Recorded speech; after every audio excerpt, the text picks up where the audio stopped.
Get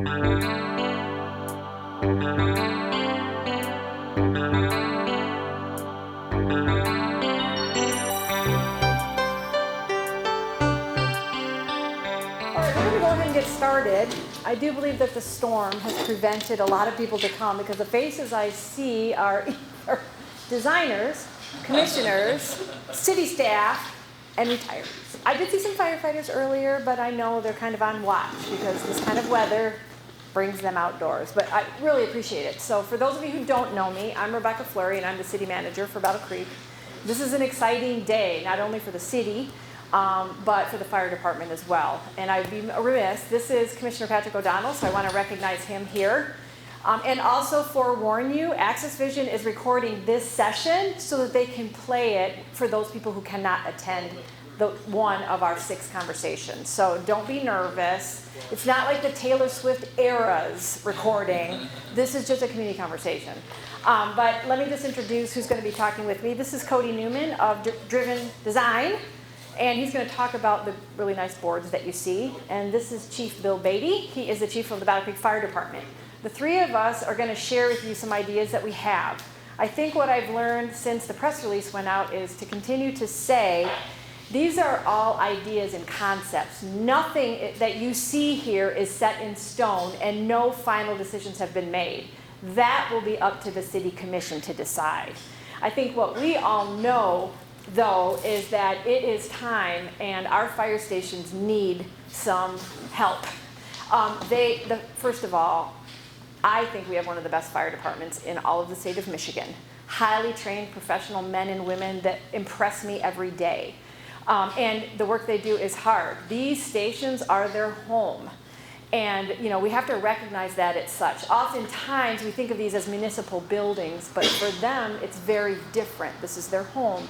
And, we probably should have been addressing this before now. Sometimes I say timing is everything. Sometimes I say budgets are everything. Budgets drive our ability to do projects that we're proposing. We are going to propose to touch every station in the city, all 6 stations, and potentially go from 6 stations to 5, and I'll talk about that in a little bit. And that's never easy to talk about, but it's time that we have to talk about that. So as far as the history of the department, while Chief Beatty is relatively new, I feel like he should talk through some of the history. I have been in the city for this, I'm in my 10th year. And the fire department is different than when I came in than they are right now for a variety of reasons. Chief's going to talk about some of the studies we've been doing because the calls for service that they're asked to go on have changed. I would probably be remiss if I didn't ask a firefighter to say, if you've been here 20 years, do the calls you get in 2024 mirror the calls you get in 20 years before? I would say they probably say no. And so what are we doing and what have we changed to be able to be and make the best responses we can in the city? And how can we better support our firefighters in the stations in which they work and live and deploy from? So Chief, I'm going to turn it over to you just for some some history of the department, and then we'll go on. Thank you all for being here. Thank you for those tuning in. One thing to point out is 2 of the 6 fire stations actually came from Battle Creek Township in the merger in 1983. So there was a merger. Battle Creek Township went away. Everything became part of the city of Battle Creek, and we inherited 2 of the stations. Station 6 on the south end of town and Station 4 on 20th Street were absorbed in. Station 3 over here by Post was built by Post in 1901 or 1902. It's 1902. I'm glad you're here today. So it's over 120 years old. It was built back then and given to the city. Part of it was to protect their facility, as well as most of the Post Franklin neighborhood was built for their employees back then. Not unlike you find in coal mining towns around the country, there are sections of towns where the coal company built the houses for their employees to live in and their families. So it was a similar setup. The Kellogg Foundation or Kellogg Corporation built and donated Station 2 in 1903, I believe, across from up in that part of town on North Washington Street. So the city itself has only built Station 1, Station 5,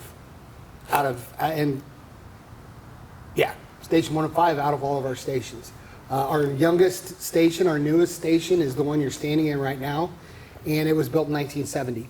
So our newest station's already well into its 40s, age-wise. Our call volume has increased dramatically over the years, just total call volume. Since 2020, we have went up 1,700 calls a year on average. In 2020, we ran 7,500 calls. Last year, we were at 9,190, just under 9,200 calls, just 3 years later. So call volume's increased. We run 70% of our calls are medical calls. They are medical-based calls. But one of the things, and we'll talk about it in some of our sections today, is even though we have that 70% of our calls, we still have to be prepared and positioned and equipped and staffed to have what is known in our industry as an effective response force in order to deal with fires. So part of the things that we're going to talk about today, as part of these concepts, are to address that and to help put us in the best position to be able to serve the community. Thanks, Chief. I appreciate that. You can catch all of the fire department history on our website. The chief has prepared we have the 2023 up or the 2022 up? 22's up, 23's still in production. So every year the fire department does an annual report. It's really helpful when we're talking in the community, when commissioners are out talking to constituents, to kind of give that snapshot in time. I think the chief, I think he said it eloquently. When your calls have gone to 70% medical, are we positioned? Do we have the right training and equipment to be able to address that need? Oftentimes, the public believes that we are the ambulance service. We are not. We partner with Life Care on that, and that's a continual discussion as things change just for our community. The sheer size, the combination of the township and the city made us the third largest community geographically, but certainly not by population. So our fire department has to go 44 square miles from one corner to the other. That's a tremendous amount of geography to have to traverse to go to a call for service. And we want to make sure that we're positioned to do that correctly. Why now? Why are we doing it? Well, you could say, well, because we have two stations that are more than 100 years old. I think actually what happened was we got to the point where, and I think Station 4 elevated the discussion for the commissioners and for the community, because we realized when a hole in the roof emerged that we cannot continue to not invest in the facilities that we have. And we have been told, because what we did in 22, we had a structural analysis of all of the facilities. It was done by an engineering corporation, and when the chief and I and others read them, it was a bit sobering. And we got to the point where I cannot stand in front of the city commission and say it's a good use of taxpayer dollars to continue to put money in stations that are over 100 years old. That does not mean that those buildings don't have certainly respect, history, a place within the neighborhood, and that's what we're here to talk about. What does that look like? Can we imagine a new life for Station 3 for the neighborhood, Station 2 for the neighborhood, and we'll talk a little bit about that. So we've just reached the point where we have to be better, we have to use our tax dollars better.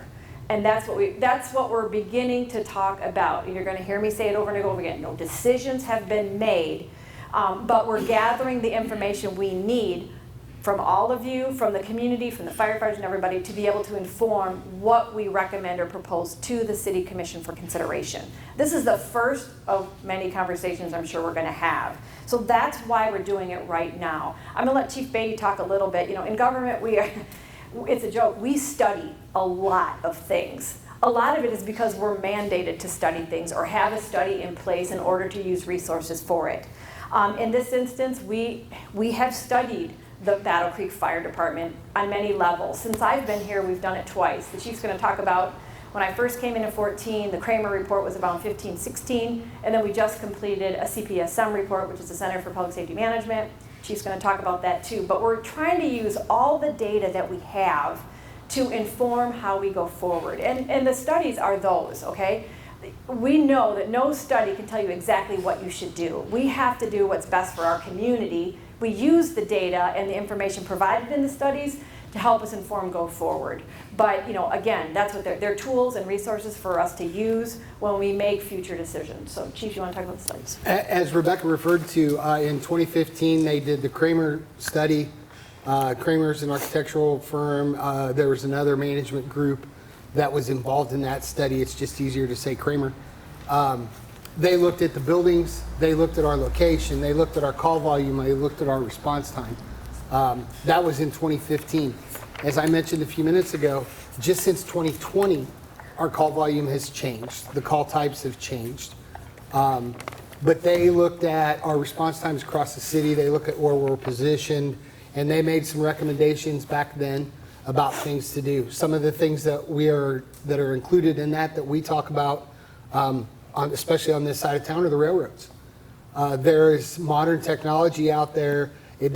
We can't stop a train, but we can install warning systems or alerting systems that would give us, and possibly even the dispatch center, depending on which way we go, information that, hey, there's going to be a train coming through, or there's a train starting to hit the edge of the city, or something along those lines, where, as we know here, if that's coming out the door, we go a different route before we get started. Otherwise, sometimes what happens today, they go east here on Michigan, and they get about a half a block from the railroad tracks, and then the gates go down and the lights start blinking. Then they have to stop and turn around and find a new direction to get around the railroad crossings. So we're looking into technology to help with those types of warning devices and systems to help us, again, as Rebecca said, better informed, to make better decisions on how to best to protect the city with the resources we have. Then in 2022, 2023, Center for Public Safety Management came in, and they looked at our buildings, they looked at our location, they looked at the overall organizational structure, they looked at the management structure, all facets of the fire department, as well as emergency medical services or EMS delivery in the city. So they studied that. They came back with 87 something recommendations of different things. Some of those we've actually been able to implement a little bit. Some other ones are big picture, longer term, more time consuming things that we're looking at. But again, we take the data from the two studies. We take our incident data. We take the demographics of the community. We take what's going on in the community and all those things into account. Excuse me. Another one that hasn't been mentioned yet is the Insurance Services Office, or ISO. They come in, it's used to be every 10 years, now it's every 5 years. They come in and they rate departments. So if you ever hear somebody say you're a class 1 department or a class 3 department or whatever the case may be, that's what it's based off of as well. They look at the water supply for the city or the area that's being studied.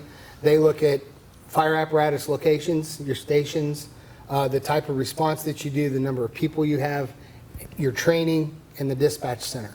So it's a little bit different view, but they were here last year, a year ago. They were here on May 4th of last year, actually.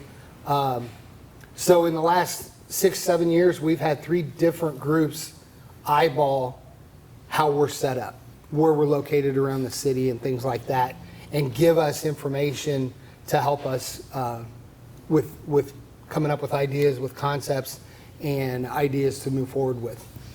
Thanks, Chief. I guess I want to talk about the biggest changes that we are considering or that have been brought out or lifted up in these studies is what do you do with stations that are more than 100 years old?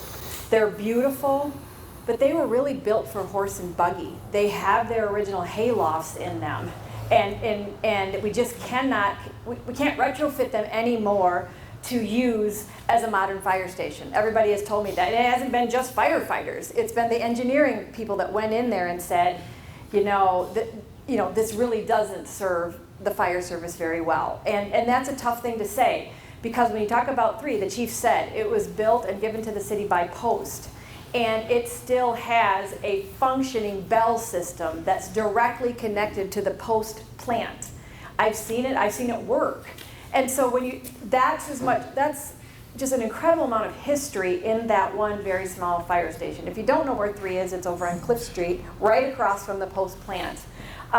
So when we started to have the conversation and hearing from engineering experts and, Rebecca's saying, can we put any more in or what should we be doing?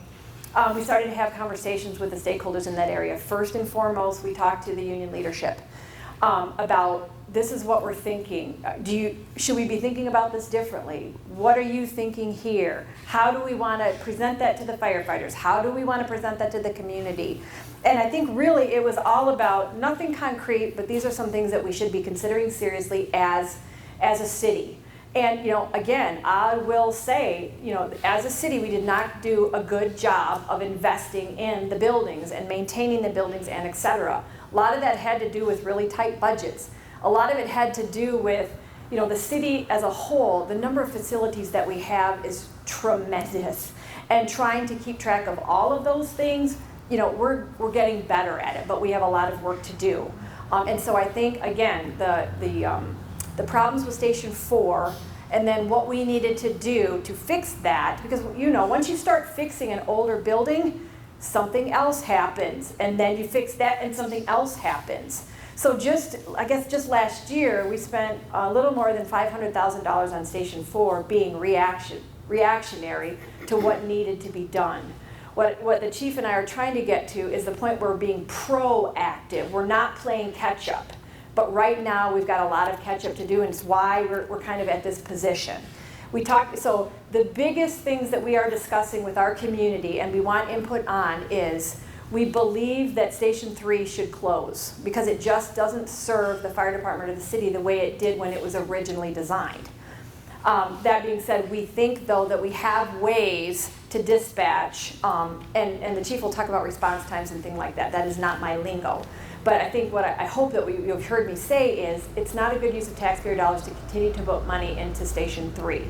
That does not mean it's not an integral part of that neighborhood, and we want to work with the neighborhood and post about what its next life could look like. So please know, we recognize it as a neighborhood gem. It just isn't really positioned to be a good fire station anymore. Even though I know there's a lot of passion around that. And we've had the conversation with Post about what that would look like as well. Go ahead. One other thing, Rebecca alluded to it earlier, and I kind of went past it, but when she mentioned that these are our homes, these are your firefighters' homes for 24 hours a day when they're here on shift. We work 24 hours on, 48 hours off, so it's a total around-the-clock operation, and there is somebody literally living here all day, every day. For those of you that are in the working world, you leave your home for X number of hours a day, go to your job to whatever that might be, and there's nobody in your house. There's maybe nobody home doing anything. In the fire stations, there's somebody there all the time except for if we're out training or on calls for service. And one of the things that we have to take into account, as she's talking about, especially with the ages of Station 2 and 3, is the firefighters themselves. We need to give them an environment to be able to work, to be able to function, that is safe, modern amenities. The fire service is different than it was 120 years ago. There are a lot more females. The fire service, generally speaking, has been open bay dorms where it's just a big room with a bunch of beds lined up. We have to look further than that. We have to look more modern than that as we look at the makeup of our department and our individual members. One of the things, and Cody's probably going to get into it when he talks here in a little bit, but a little modern thing, our firefighters' gear where we're going in and doing firefighting with, it needs to be in a space that's got negative pressure to it. So the bad gases and soot and things like that that get on it, they're not just hanging around in the fire station, they're being taken outside the building. We're trying to provide environments for our firefighters to be safe as well. So it's not just serving the community, but it's also serving our firefighters, our employees. That's the largest piece of our budget is people. And we are trying to invest in our people just as much as we are within the community with what we're trying to change. I want to talk about Station 2 in just a second, but I think the one thing I heard loudly from the fire leadership is, if the commission does authorize the closure of Station 3, Does that mean we'll have fewer members? That has never been a part of the conversation. It has always been, we can't continue to monetarily and resource that building, but that doesn't mean we're going to reduce the number of firefighters we had. I wanted to address that right up front because it came out loud and clear. That is not the intent here. The intent here is that we can provide better homes for firefighters, and one less station helps resources go to other areas, whether it's training, whether it's uniform, whether it's equipment. I know they want a new ladder truck. All of those things cost money, and so we have to prioritize. Right now, buildings are a priority, but the city is very happy with the staffing level right now. I can't say that the firefighters are happy with the staffing, but I don't want them to have fewer number of firefighters if this transition moves forward to the commission. So just want to clarify that. Talk about Station 2 for a minute. I think I saw a firefighter with the Sinners Club sweatshirt on earlier. Station 2 was known as the Sinners Club because you would get people sneak away from the Battle Creek Sanitarium, go over to Station 2 and drink and smoke and eat bad food, which they couldn't do at the sanitarium. They were there to get healthy and cleanse their bodies. And so Station 2 also has a great deal of history, built and donated by a corporate sponsor. And it is the station that responds to the highest number of calls. So when you have that type of data, and yet you have a similar scenario with Station 3 in that it's 100 plus years old, it has a hayloft, what do you do with that? Again, that's going to be informed by the neighbors, because we would like to build a new Station 2. That's the proposal, that we have behind us, and we'll talk a little bit about that. The reason why we didn't necessarily say we should close 2 is because it is the station that has the highest call volume. That tells us, and I'm not a firefighter, I'm not a fire chief, but it does say it's in the right spot.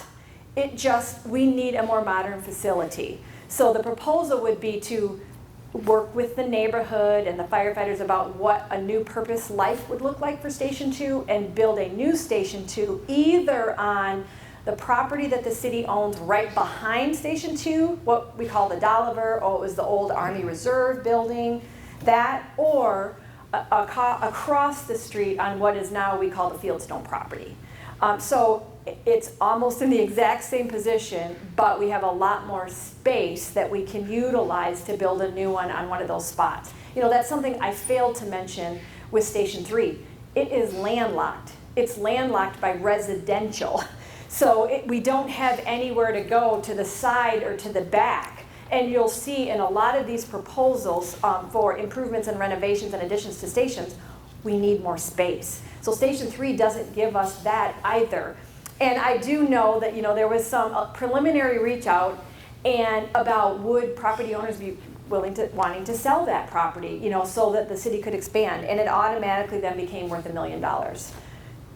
That's not resources that we could utilize and spend that kind of money. Not to say that they have certainly every right to ask that, but that's not even in a realm of reality for the city to be able to pay for a parcel to be able to basically expand Station 3. So I failed to make that note, and I wanted to do that now.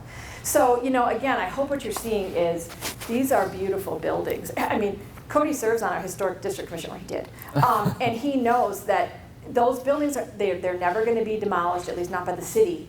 And the goal is we recognize they're a neighborhood gem. We have to work with the neighborhood about what their next life could be if that is what is approved by the city commission. Again, you're going to hear me say it often.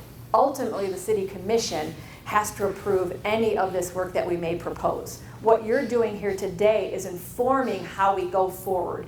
We want your questions, we want your comments on comments cards, whatever, so that we can use that data to help us prepare a proposal for the commission.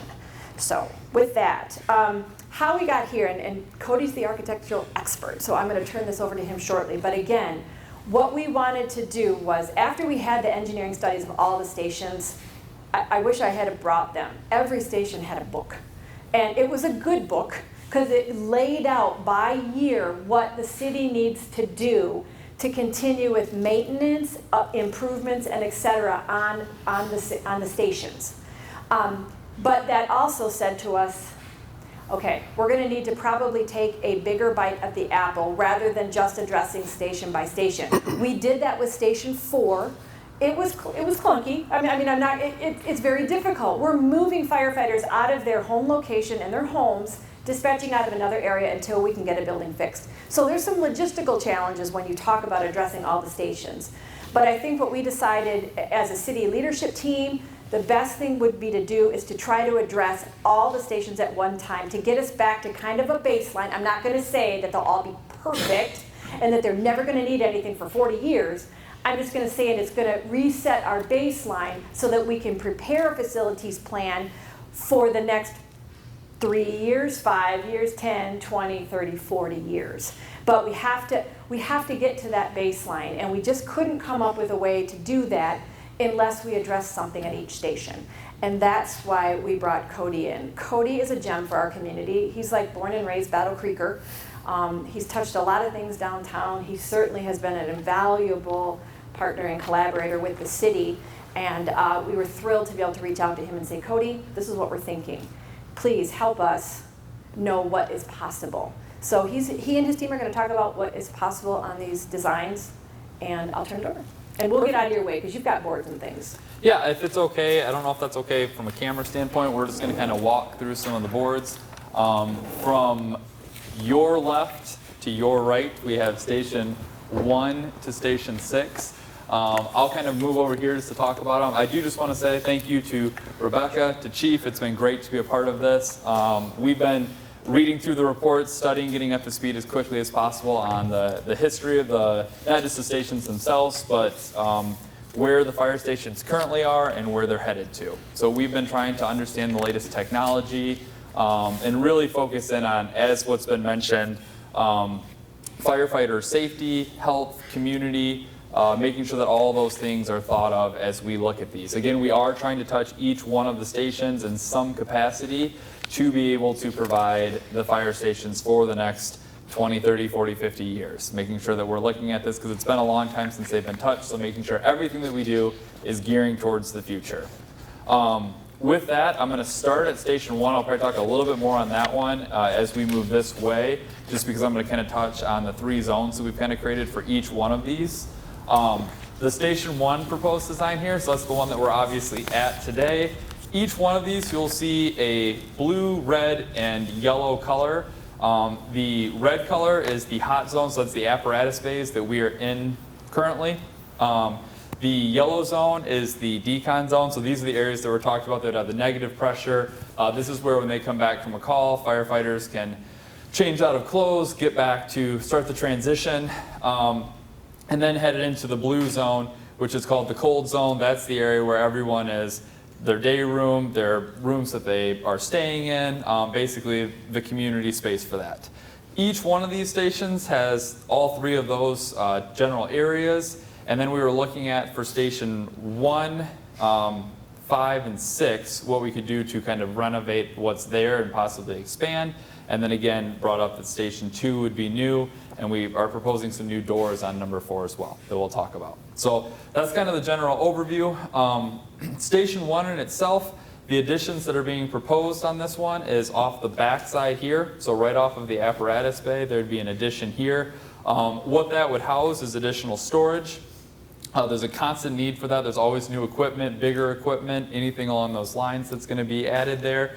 We have gear storage, shop, scuba repairs, anything that needs to happen would happen kind of over on the back side there. We have a little bit of a loft area over here with some equipment on the side proposed. And then again, moving over to where would be the decon zone where everyone would be able to change, have extractors, showers, bathrooms kind of over on that side. That would then tie into a renovation of the existing 3 levels that are here with an addition off the side of the building. So with that, going down to the basement on this one, we would have a community room. So this is where there could be trainings for the firefighters or community. If there's certain events that need to happen, that would be a room that'd be able to be used for that. There would be storage and a fitness center down there for the firefighters themselves. Moving up to the first floor, that would be completely gutted and renovated. With that, there would be spaces for the firefighters, which would be the day room, dining room, kitchen, kind of towards the back side there, a little bit off the street, so it's a little bit quieter towards the back side. And then moving forward, there would be the office space. So in the new renovated office area here for admin, there'd be the fire marshal, fire inspector, battalion chiefs, chief's office, admin space, training officer, conference room. So that's kind of all the things that are going to be there.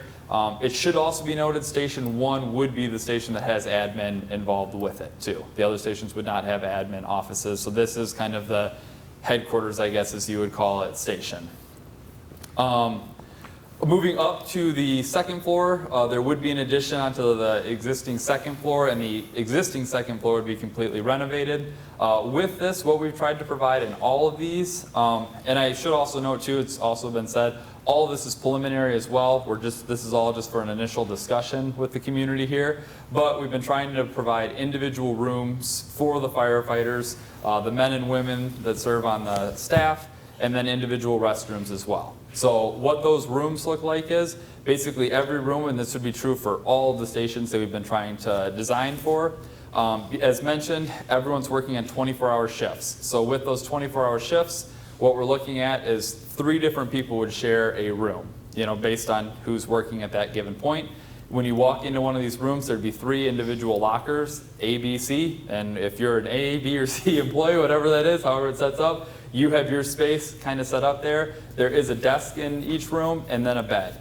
The goal for, we're thinking a lot about firefighters' mental health and safety in these facilities. So as we looked at this, these aren't spaces that they're hanging out in all day. That's what the day rooms and kitchens are really focused on in each one of these. But we did want to have them have private space to sleep. And if they do need to take private call, anything else, that would be the place that would be their dedicated space.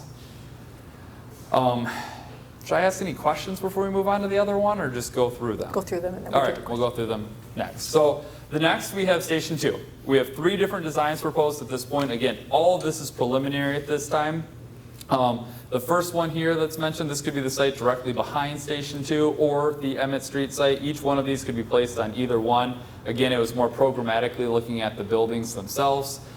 This one here was split so that the apparatus bays were on either side and the core of the building was in the center. The core is a 2-story piece and the apparatus is 1 story. The thought behind this was it'd be easy access to either one of the apparatus bays for the firefighters walking in on either side. When you walk into the main space, you have the kitchen dining space, the kind of community space. There was an overhead door on this one that could open. We noticed a lot of firefighters were outside. We did spend quite a bit of time meeting with firefighters and talking through as part of this process. So just trying to understand how they work and the best workflow. Day room is down on this first floor, training meeting room here. A few offices, again, this is not to be admin headquartered station, but there would be some office space for doing reports, anything along those lines.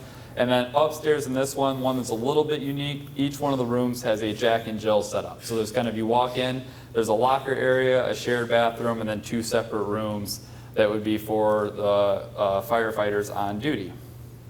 Moving along to this one, this is a new one that was again being proposed. This one has the apparatus bay on one side. It should be noted on both of these, actually all 3 of Station 2, all the apparatus bays are designed to be able to pull through. So kind of quick access in, quick access out, ease around the street. The great thing with this site in particular is it was right at Emmett and Washington, so it'd be a great spot to put. There's already a traffic light there that could be also controlled by the station. Really good access towards the hospital there, into the neighborhoods. Good overall flow being able to get in. We have some kind of parking in the back of the building on that side there that could be for the staff, anything along those lines. Anyone that comes from the public could be there, and then as well as the apparatus bay on one side, and then a 2-story building for the actual interior space as well. This one, again, we have that decon zone right off the apparatus bay that then transfers into the kitchen, dining, day room on the first floor with some office space again for reports for the firefighters, and then the bunk rooms up above on the second floor with a bank of common bathrooms in the center that are individual but banked in the center there, and then a fitness recreational area here as well on the second floor. Moving over to the design over here. Again, same concept, apparatus on one side. This one here has a pretty clear line in the middle where that like apparatus, the hot, warm, and cold spaces are. Again, you kind of get back from a call, you can change at that point, shower, anything needed there, and then head to the cold zone. This one has the bedrooms on the first floor instead of on the upper levels here. The thought behind this was just kind of quick access to the apparatus bays. There's a little bit of office and community space up in the front. This one's a little bit of a smaller design on the station too. And then upstairs is where all of the community space is for this. So this would be for the firefighters. There would be the kitchen, day room, and fitness room. So all three of those programs are up on the upper level. It should be noted in all three of these that have the 2 stories, actually all of these that have more than 1 story, an elevator is proposed too for ADA access. We did provide an ADA room in each one of these. We know that it's not common for firefighters to be fully disabled. However, there are temporary or permanent disabilities that firefighters face, so we're wanting to make sure that there's rooms for those too, so that everyone in the community is welcome at these stations. I will then slide over here. Probably should have started with this, but that's okay. This is the map here of where everything's located. So we have located station 1, 2, 5, 4, 6. Those are the ones here that are having work. Again, noting that station 3 is closing and being combined with the station 1 and having that admin as part of that. This is just kind of a general map to show where those stations are in relation to the city itself. This here is Station 4. Station 4, as mentioned previously, has just undergone a renovation of just kind of an interior renovation and a new roof, kind of stabilizing the building itself. There's nothing proposed inside the building. One thing that we have been doing a lot of research on is 4-fold doors. So this one we're looking to expand the height of those doors and put four-fold doors on the front. The goal with those are, a lot of these overhead doors, a lot of the issues with them are, if power goes out, if there's an emergency and you need to get them, it's very difficult for even a few people to get them open because they're very tall and heavy. Also, they take a long time to open in an emergency situation. They can take 15 seconds sometimes to open. The 4-fold doors that we've been studying can open within 5 seconds. So they're easy to open, and if there's an emergency, you can kick the latch on them and push them open really easy. And there's less long-term maintenance. So a lot of the things we're looking at may have a slightly more upfront cost, but have a much less long-term cost as we look at the cycle of the next 30, 40, 50 years for these buildings. Moving on to Station 5.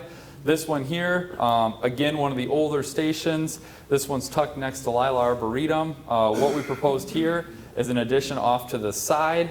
This would be the north side, actually. And then to the rear, which would be the east. The rear addition to this would house the day room, kitchen, common space on the first floor, and then all of the new bedrooms up on the second floor. The existing second floor is very, very small at this station, and it has pretty steep stairs to get up to, so that would just be used for general storage. And then the existing first floor of this would be renovated, including the existing apparatus bay. The existing apparatus bay becomes the decon space, and then the existing first floor space becomes the fitness area. And then 2 apparatus bays would be proposed to this one. It should be noted this station, due to the tight site that it has, we tried everything we could to make this as functional as possible. There'd be some re-site working, and this one does not have a pull-through. So the other ones do have a pull-through because the site allows for that. This one here, they can pull in and out, just as they currently are operating at this station. Last one is Station 6. So this one here, this is over in Lakeview. The site itself would remain the same, but basically we're doing an addition off to the north and to the south on this. On the south, we're adding 2 more apparatus bays, almost the same size as what's here, but a little bit wider for some storage. So storage space came up at all of these as a need, again, for all the gear and equipment. And then on the north side, there'd be a 2-story addition, which it's kind of like a story and a half because there's a basement on this that's currently usable. That we would be expanding that. So that space would house the fitness, day room, and conference area, like some office space on the lower level. And then up on the main level would be the day rooms with the kitchen dining space there, as well as an office, again, for people that come back to do reports or anything needed there. That's a summary on what we're proposing at this time. Thank you. Questions for Cody? We're going to have some time too after we're all, yeah. You mentioned, I see the folding doors as opposed to open doors. The fire department, a lot of these original stations had those types of doors in them, and they did away with them. They went to the overhead door. The folding doors, how do they function in ice conditions and snow buildup conditions? Great question. So a lot of technology has improved on those over the past 50, 60 years. All of them fold inward. So when they fold in, that's something we did have to take into consideration on the depth of these. They take about 3.5 feet inside. The old ones used to fold half in, half out.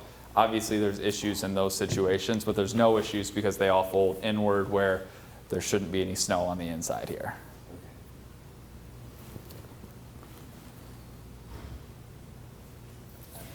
Mm-hmm. How many are you planning on? I know you mentioned some stations with having female firefighters, but it isn't always a 50-50 mix, or isn't always a set in stone mix as far as how many women are working in the station versus men. How do your plans, especially in some of the smaller stations? Because you mentioned the Jack and Jill bunk room type of affair at number 2. Well, that's nice if you share a bathroom with somebody of the same sex. If you're not sharing, if you've got 3 women and 1 male in that station, that Jack and Jill becomes complicated. Yep, absolutely. That one design is the only one that had that. All the rest of them have individual. What we tried to hit for a ratio, at least in the preliminary discussion point, was a 2-to-1 ratio. So for every 2 rooms, there'd be 1 restroom, and all of the rooms and all of the bathrooms are gender neutral. So they're all individuals, like no one's sharing a bathroom, shower, or anything like that. So even in the Jack and Jill situation, you don't actually share. The bathroom just happens to be in between, but there's a door in between. So it's just a gender neutral bathroom in between 2 gender neutral rooms. So it doesn't matter if you're sleeping in this room, you would just go over to it. Just like any of the other stations, there actually would be a thing on the door that says occupied or not. If it's vacant, you go in. If it says occupied, you know it's occupied, and you need to go to the next one if you need to use the shower or restroom. Questions? Okay, trust me, you'll have time at the end. First of all, you need to eat cookies and drink water, or else we have to take all those back or leave them back there. But we'll have some time for you to kind of come up, look at the boards, ask questions afterwards. I think a couple of other things that Chief and I'll let Chief talk a little bit about response times. It always comes up. We started talking about it a little bit. You know, trains have been a part of Battle Creek's history forever. For a variety of uses, and you know that's one of the reasons why the Washington Street Bridge was built, to try to give better access over the train tracks. But I know that it's a concern. It comes up every time when we talk about response times, particularly when we talk about Station 3. So I'm going to have Chief talk a little bit about response times, and then we'll come back with some other ideas. Thank you, Rebecca. Yep. So over the last 5 years, the average response time across the city has actually decreased slightly. In 2019, the average response time across the city was 5.04 minutes. In 2023, it was 4.73 minutes. And that's response time from the time we get an alarm to the time we go on scene. That includes travel time, that includes time to get dressed, to get out the door, and all those things. So we have a pretty good breakdown there. But if we start looking at the individual stations, in 2023, Station 1's average response time was 3 minutes and 47 seconds. The highest response time was Station 4 at 5 minutes and 23 seconds, was their average response time. Station 4 covers the largest geographic area of the city because they cover everything west of 20th Street. Station 6 shares in that as well. On the south end of town, the corridor along I-94 and all that.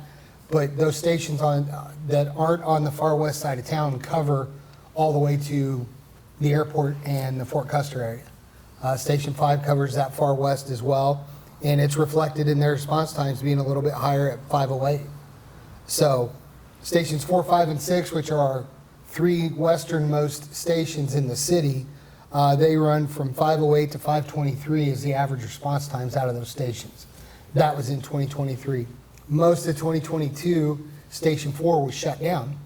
The crews were redistributed. At the time it shut down, this station only had the battalion chief in it and the ladder truck was out Southwest Capitol at Station 6. When they shut down Station 4 to fix it, they moved the ladder truck back down here to give an additional presence, and then we had redistributed the other apparatus around the city that way. So one of the things I talked about earlier, the effective response force, all of this ties together with the response times that we have. Being able to assemble the people that we need. There's certain tasks that we have to do on fires, and that effective response force is tied to those tasks that must be done. When we talk about response times, we recognize that going east and southeast of here, it is going to go up a little bit. We do believe that it's a negligible amount. And I understand that saying that, people are going to be like, well, when you're talking about people, there's no negligible amount. And I don't disagree with them a bit. But Station 3 is on the far eastern edge of the city. Most of the other stations, they are in the center of their response area. So if they're here, they only have to respond this far or this far. Where Station 3 is on the far edge of town, they have to come all the way across, which increases. They're about middle of the road for our response times. Station 3's call volume is actually the smallest call volume in the city for 4 of the last 5 years. And I have not looked at 2024 to date yet, just because it was easier to run full year numbers for this. But those are all the things that we're considering with the modern technology that I talked about for railroads. There's 2 railroads that are right here in the immediate area of Station 1. And our plan, I don't know if I mentioned this earlier, if this goes through, if this is what we're directed to do, Engine 3 will come to this building. So we'll have the ladder truck and Engine 3 both operating out of Station 1. We have the 2 railroads that are right here in close proximity. If we can work on the technology and give us those early warning setups, then it will help us set up with the response times that will make those changes in response times as minimal as possible for going into that area. I think those were probably the biggest ones on talking about that. Yeah, thanks, I appreciate that, Chief. Yes, sir. The technology you were talking about, to let you know if there's a train across the tracks, to make it easier to get up in Freeze District, that technology was supposed to be put in this building when it was built in 1971. Okay. It wasn't available. It ended up, it didn't work. They couldn't get it to work. Do you envision if you're going to do this, to install it and test it and see if it gives you the results you want before you close number 3? We're going to research there's multiple vendors that have that product now.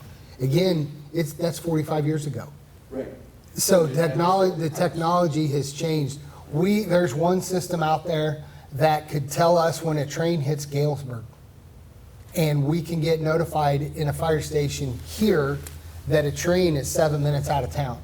That same technology can be tied into the dispatch center in Marshall, where the dispatchers will know where trains are coming through the main lines through town, and they will have it on their screen when an incident pops up. They're going to be able to tell us up front, hey, you got a train that's going to be in, you need to go a different route now, or they can dispatch another unit along with the primary unit from the get-go, which puts us ahead of the curve. So we're gonna research all the different products that are out there and make the best selection we can that puts us in the best position. Even with that doesn't change all the questions, concerns, thoughts, theories surrounding Station 3 being 120 years old and not in the best position for us to cover the city.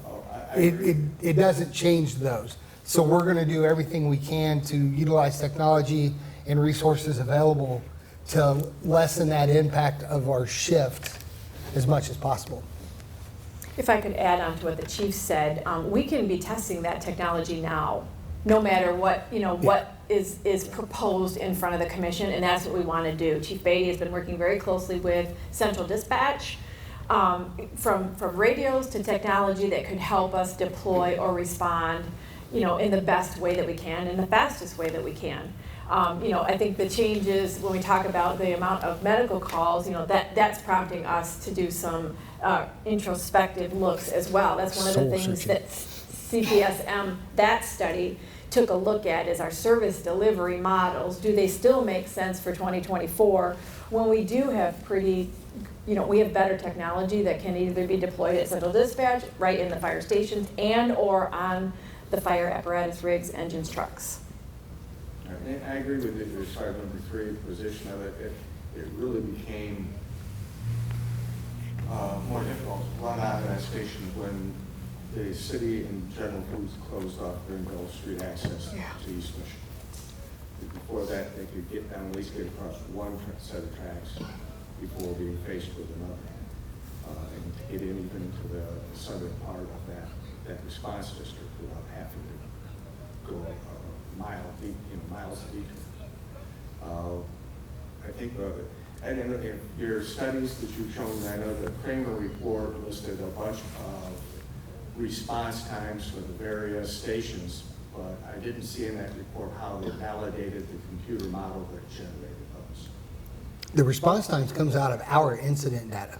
Okay, but if that wasn't indicated in the Kramer report, they just, they threw this computer model up, and the computer model said it should take X number of minutes. Oh, I understand. Rather than based on the way that the firefighters here are required to drive, traffic patterns, weather, there was no validation on those times based on local information. Those computer models actually do take that stuff into account because ISO, they run the same thing. They look at, when Nate was here from ISO last year, he set up on the kitchen table in there, he had big city maps, and he was literally drawing 1.5 mile circles around the fire stations. But then he was also getting his red marker out and road travel time because their computer models also take those things into account. They know that you're not supposed to drive more than 10 miles an hour over the speed limit, or there's X number of stoplights in the way. And if you have a traffic preemption system, the model gives you this data. If you don't have a traffic preemption system where we can change the stoplights, the computer models give you that data as well. So that data actually is figured into that. They didn't just pick a number and throw it out. They take those things into consideration in the software of their models. Yeah. I also, as far as if in any of these reports they had studied where your runs have been, say 5 years ago, where they were 2 years ago, to try and get to see if the response areas are moving. Back in 1992, we did one that showed the response areas were like a giant peanut from number 3s from post edition down through this area and out up into the southwestern junior high school area. And I didn't know if, because buildings burn down, they get torn down, people move, economic demographics change, and areas that may not have a lot of runs 20 years ago are now having more runs. And that could impact the response times too. And all that data was given to the companies, the consultants that came in and did the studies. They were given all of our incident data by stations, by sections of town, by time of day, by day of week.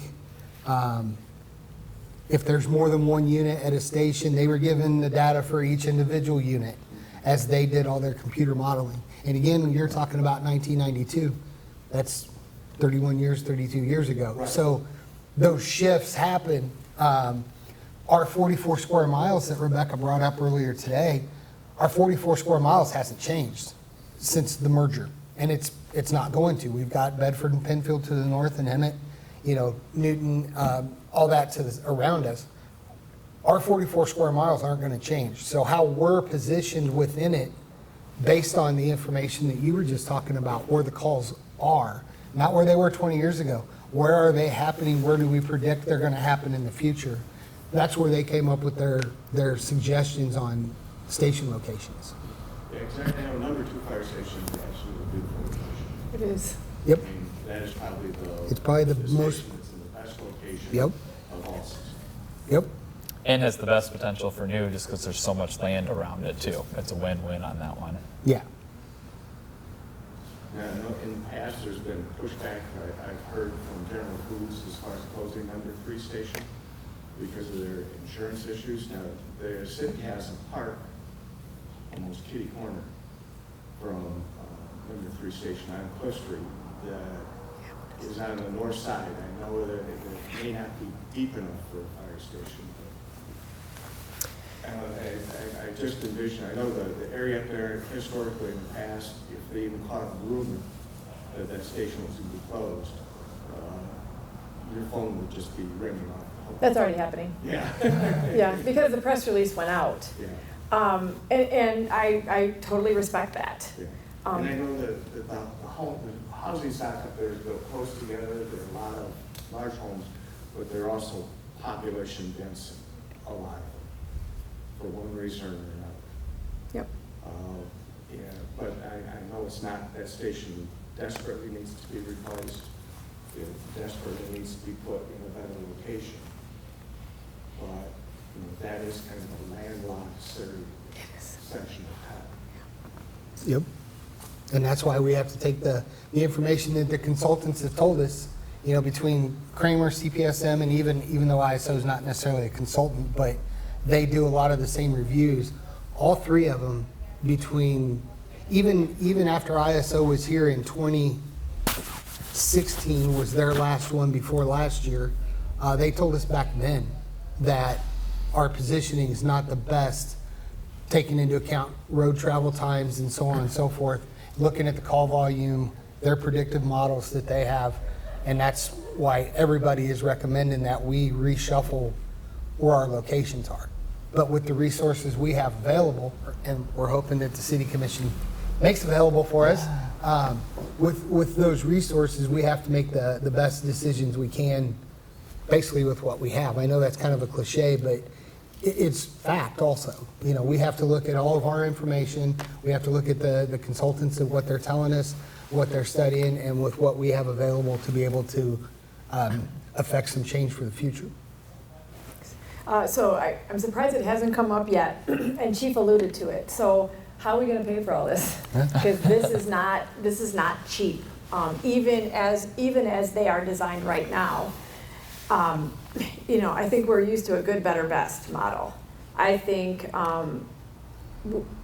the city is considering, it'll have to be a bond issuance because we're not sitting on $20 million. Our estimate to do all of it is 20 to 25 million. If we did the best coding, you know, everything we wanted and we put it out there, then we're pushing like $38 million. I think what I would be comfortable putting in front of the city commission is more of that 25 million. Because, you know, I shouldn't say it's easy. It's easy to issue a bond, okay? We can do that, but that's a debt that the city takes on. You have to be able to make the payments on the debt. So, you know, we do the analysis of, okay, can we make payments on a $25 million bond? And right now, we think that that's comfortable. And we are making some space for that in our fiscal year 25 budget proposals that will soon be coming to the commission. We have to have a balanced budget by the end of June for the next season, but that's what we're looking at. About $25 million general obligation bond to be able to address each of the stations as we are proposing. Now that is as what we have. We are still needed to get the input from all of you. The reason why we're doing these community conversations is we want your thoughts, your feedback. We're capturing your questions as you ask them because we'll put that all together. We will share it with the commission as these are the questions, comments, concerns we heard. And this is why we're proposing this to you, City Commission, for consideration. So we need all this feedback. If you're not comfortable about asking questions, there's comment cards. We're going to try to get feedback as much as we can. And we want feedback from firefighters as well. Again, talk about the most close stakeholders. I'm looking at a couple of them back there, and we want to hear that input. Because there are things that we don't think about, or Cody doesn't think about. I mean, we don't live in a fire station, and we are not fire professionals. You are, and we need to make sure, hey, what didn't we think about in some of these designs and et cetera. Location is hard. You know, when we talked through, after the Kramer report in 2015, we had a lot of different options. I've seen a 4-station model option. I've seen, most of them have been 5-station model options.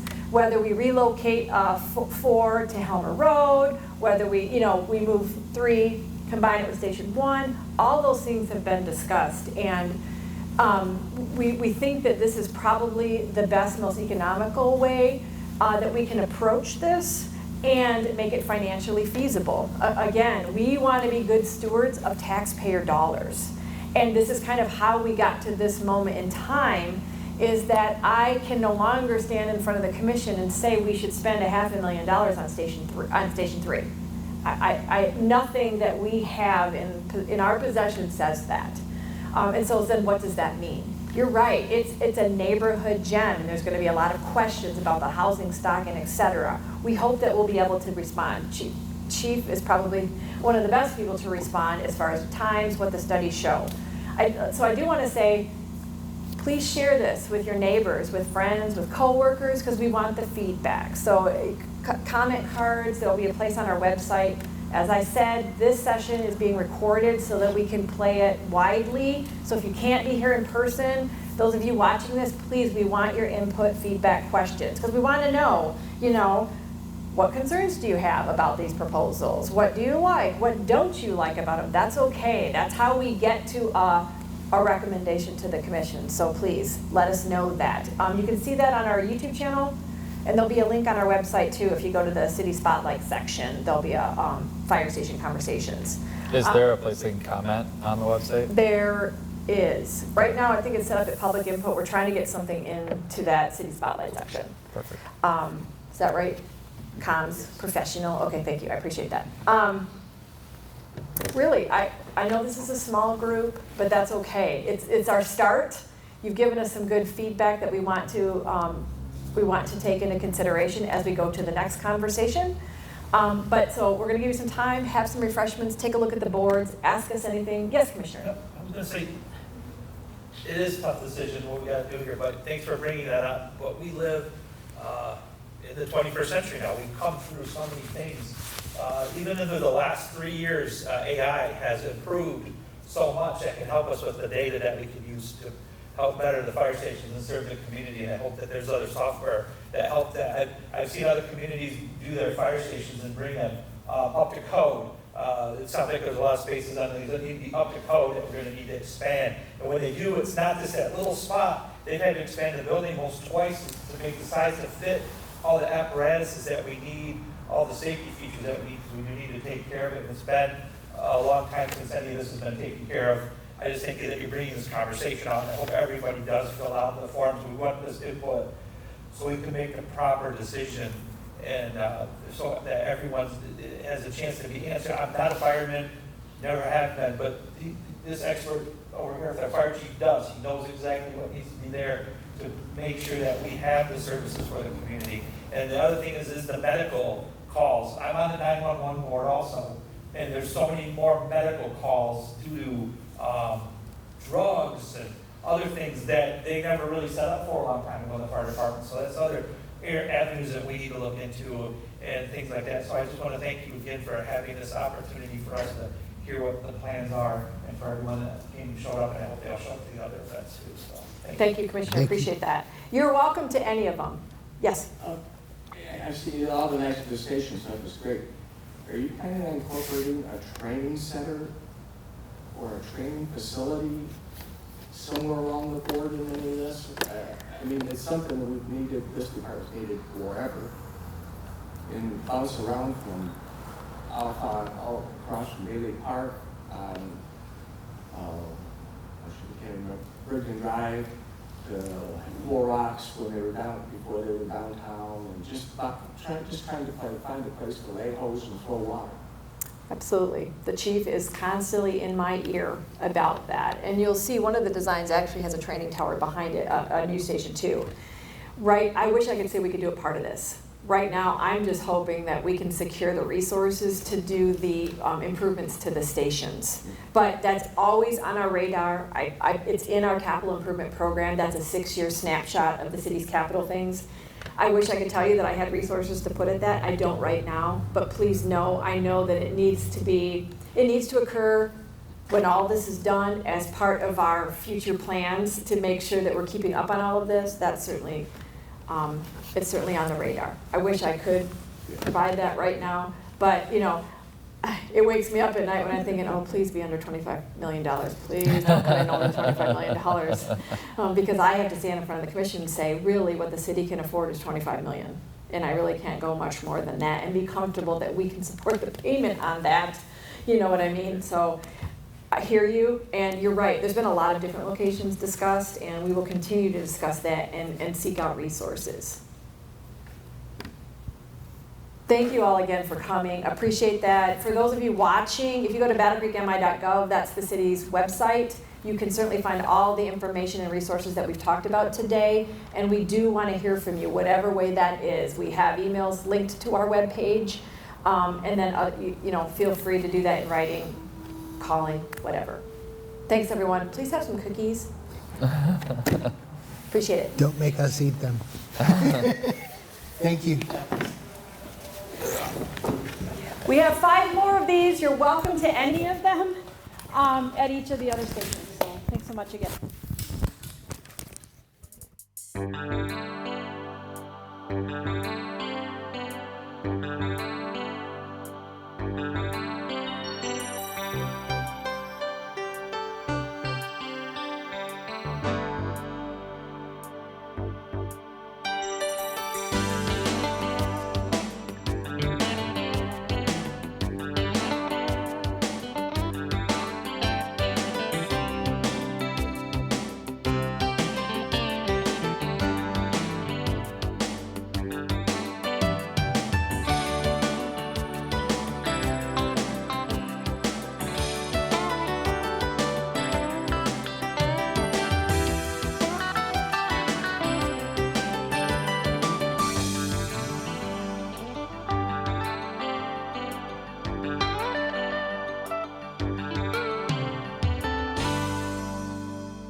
Access Vision.